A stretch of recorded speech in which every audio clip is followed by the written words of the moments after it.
Kalagachhia high স্কুলে চলছে vote. পশ্চিম ত্রিপুরা জেলা পরিষদের ৭ নং কেন্দ্রের প্রার্থী জয়লাল দাস কি বললেন শুনুন।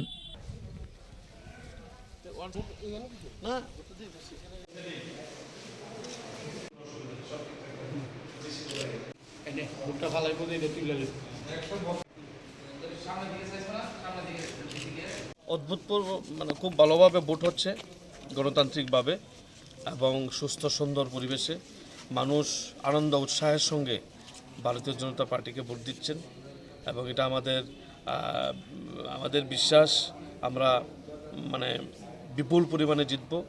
আর ভোট সেন্টারগুলিতে তো একতরফা আমাদের ছেলেরাই খেলা একতরফা হচ্ছে, সুতরাং ময়দানে ওনারা নিয়ে আমরা কি করব? খেলা হচ্ছে একতরফা হচ্ছে। কেমন এদিকে তো গোলকিপারও নেই, মানে গলিও নেই, প্লেয়ারও নেই, কেমন না?